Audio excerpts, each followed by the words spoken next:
Oh, you won't see the light until the dawn breaks. No, till it's all said and done, you won't know what it takes. Gotta make a Hello guys, how you doing? Hope you all doing well. In this session we're going to learn how to create a public and private DNS servers. Let's do this in this video. Let's create the public and private DNS servers, which is for an internet expert or the technical team those who are handling the DNS requests. They must watch this video. I hope this help. Okay, let's go to the command prompt and go to SSH tunnel. This is my SSH server. If after entering into the SSH server, you need to find the module called name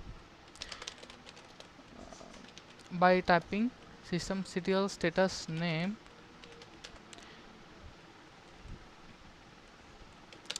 You can find a server which is running currently. If you haven't installed the server modules, you must do it. Let me show how to do.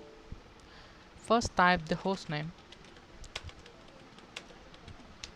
ctl, which is your static hostname for your PC.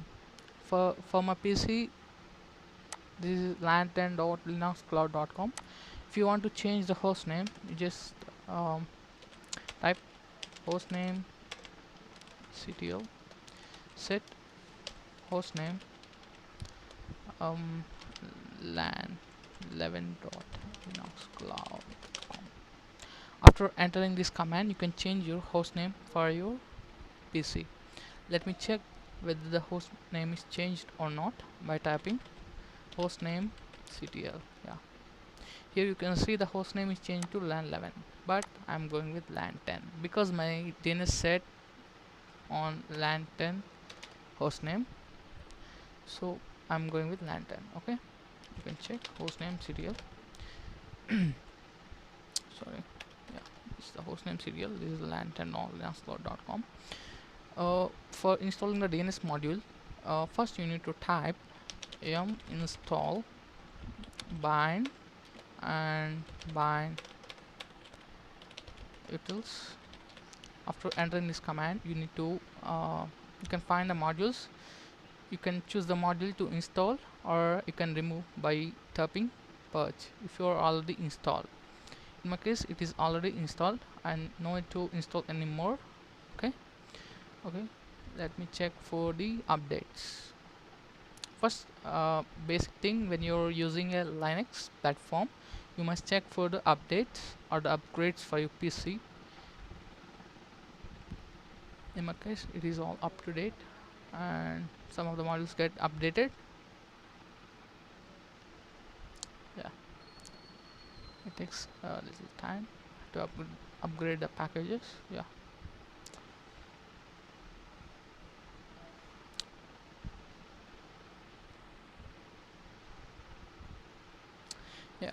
dependencies is already resolved. Okay, nothing to do, complete. So we have nothing to do with the packages. We are already having the packages in our repository, and you can check the packages going to the cd/etc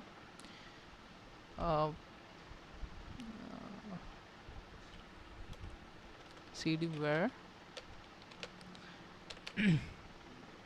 they can find the packages in library. Okay, let me show. You can find the package called name DNS mask. This is the package, and yeah,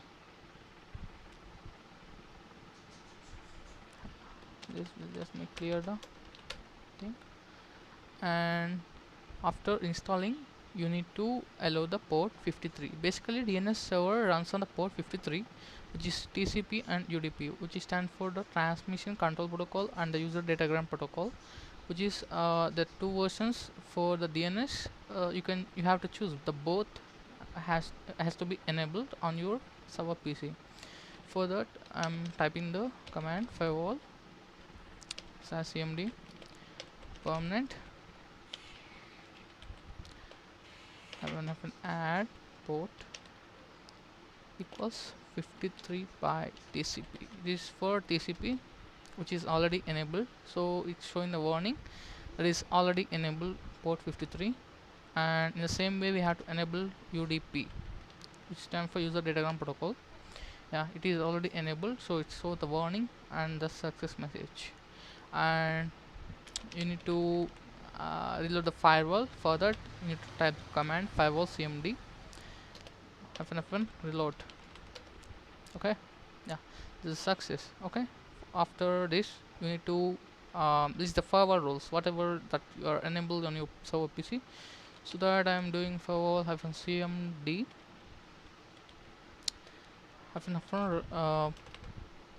list all ports, list all. Okay, yeah. After this, you can see what are the ports enabled on the server. You can see here. Yeah, in my case, 53 TCP and 53 UDP both are enabled, so I no need to re-enable those things. And after doing this, okay, you need to go for the name, which is DNS config file, which is in /etc name.conf. You can see here /etc. After going to /etc, you can find name.conf file. Okay, and I guess here name.conf. You must take backup for your name.conf, which resolves if in case it fails. You can replace it with the original one. Okay, I'm going to edit with the Vim editor. You can choose anything. Yeah, nano or grep gedit. I'm using Vim editor, so name.conf file. Okay, let me show this configuration. In name.conf file, you need to allow the local IP address. Okay, in my case, yeah, let me show. I have config. Yeah, in my case, the local loopback IP address is 192.168.1.10, which is my PC local address, which is DHCP address. Okay, so you need to enable the port. For 53, you need to listen the IP for your system is 192.168.1.10. Based upon your system configuration IP, you can choose anything. If you have static IP, you can put the static IP here. And after doing this, you need to create the zone files, which is the primary zone file and the secondary zone file, which is the master DNS and the slave DNS. And how to create the zone? Here we go. Let's create the zone linuxcloud.com internet. Okay, we need to do the type as master1, and file is you can give any file name. Okay, in my case, I gave pdns.linuxcloud.com, which is the primary DNS for my server. And the zone address for suppose we had the address called 192.168.1.10. You need to remove last octet, which is okay, 10. I'm removing these two octets, one octet. Okay, and you need to reverse those things. In my case, 1.168.192, which is the reverse IP address. Create the IP, which is the reverse order, which is 1.168.192 in ADDR ARPA, which is the ARPA 1. This is the standard for creating a reverse DNS server. This is the format we need to follow. Okay, after this, we need to create the second zone for the DNS, which is the slave DNS server, and you have to update as none. we have to do update as none and save the file. And wait. After doing this, you need to create the master zone file as pdns.linuxcloud.com and the slave DNS as sdns.linuxcloud.com. Here, those things, we need to create these two zones for the named server. And for that case, I'm going to the var library and I'm just searching for the name. After going this, you can find the default name.localhost. You can copy this one and you can rename it to pdns.linuxcloud.com. After doing that,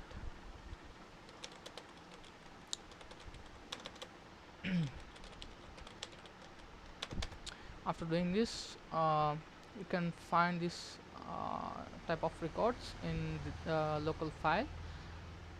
I'm doing, yeah, let me explain the things which are in this config file of the pdns.linuxcloud.com.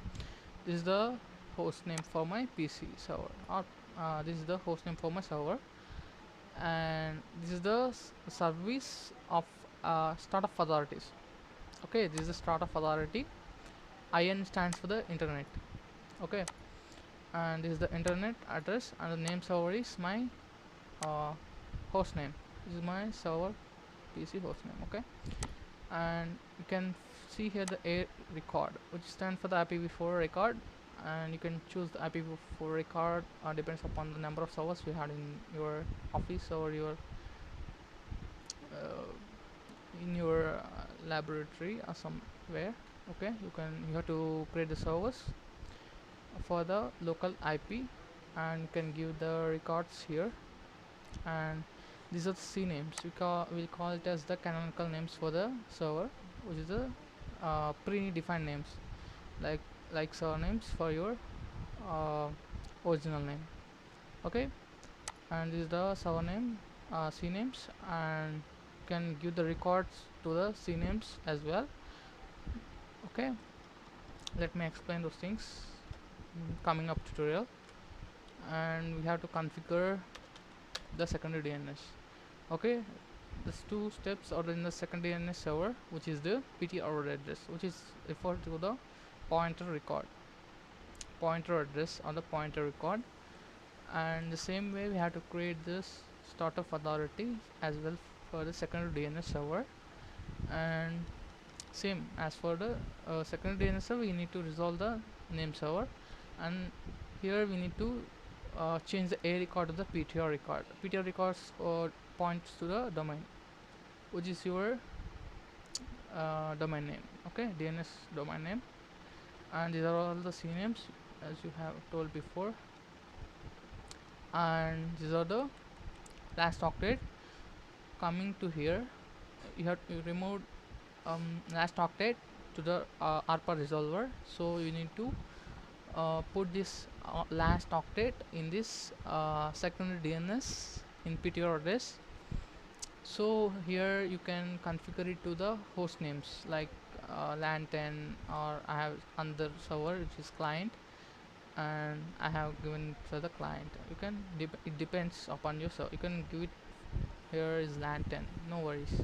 Okay, after giving the PTR address, just save and quit the file. Okay, after saving quit the file, you need to refresh the server. Further type systemctl restart named. Okay, yeah, after this you can see it is successful. For checking the zones that you have configured, first step 1, let's go to the etc. Here you can find name.conf. okay, right, you configured some like primary and the secondary DNS server. Whether it is right or wrong, let's check by typing the command named checkconf /etc name.conf. Yeah, Here you can see the serial is loaded successfully. No need to worry about that. If you had done any mistakes in your zone file, you can see some error here, warnings or some else. Okay, after doing this, test 1 is successful. We have 2 remaining tests. We need to go for it.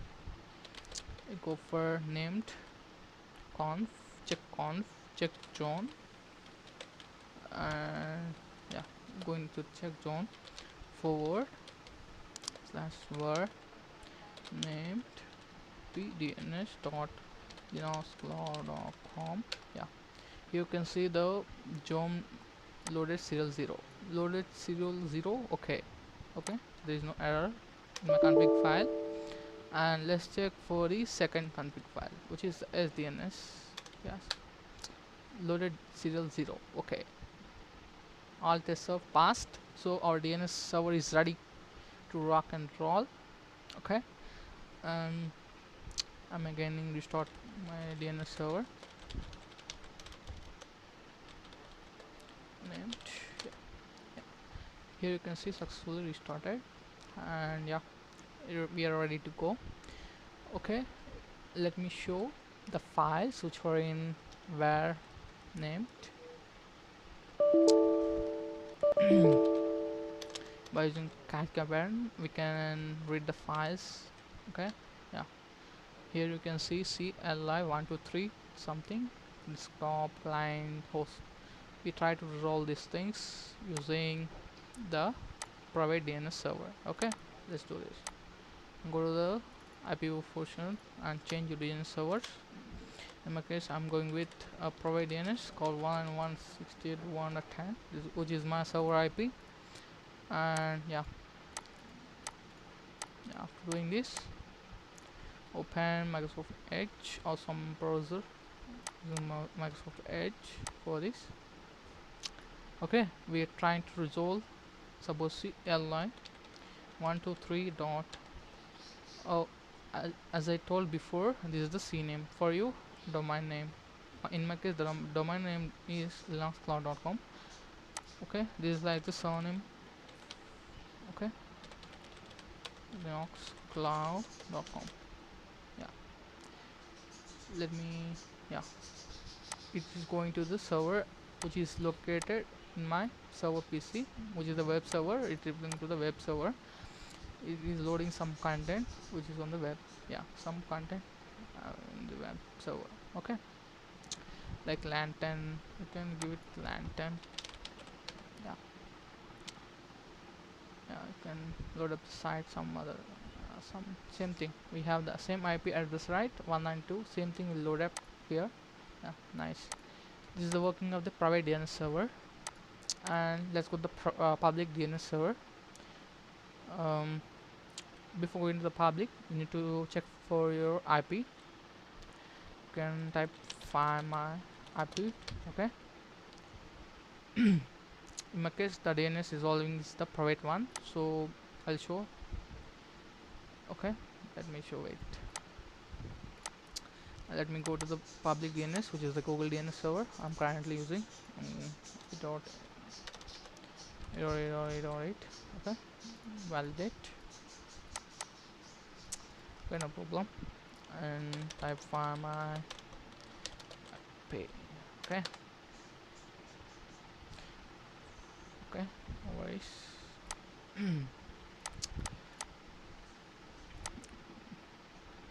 Yeah, you can find my public IP address. This is my public IP, which is the public one. Go to the router settings. I'm using TP-Link AC1200 series router. Okay, no worries, you can use whatever you had.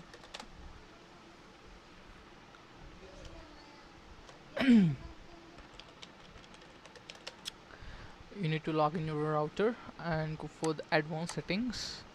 Okay, in advanced settings we have net forwarding, which is network attached to some. Okay, you need to forward the IP address which is having port 53. Okay, in my case I'm allowing this role for my IP address, which is DNS 53 In my TP-Link router, they given both. Okay, here TCP UDP. I kept all. It can accept TCP requests as well as the UDP requests. I don't need to give it individual. No problem. In my case, I'm open my public IP DNS. So okay, let's log out this and go to the adapter IPv4 address and change to public one. 175.1.1.82.1. It is my public IP address. You can check. Yeah. After this, say yeah. Let me clear the cache. If you're what is done right. We are clearing the cache, and we are open new provide window. No worries. Cache won't be stored in this.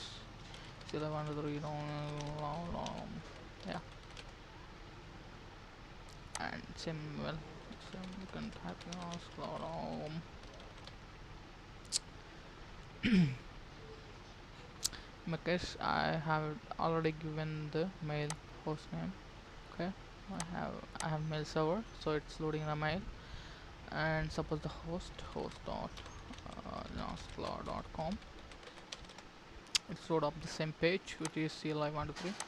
It's the basic home page for the every client which is hosted on my server, and I'll change them to the real host names. Okay, yeah, in this way we need to configure the DNS private and the public DNS source. Hope this tutorial helps the network enthusiast persons as well as the hardcore lovers of the network.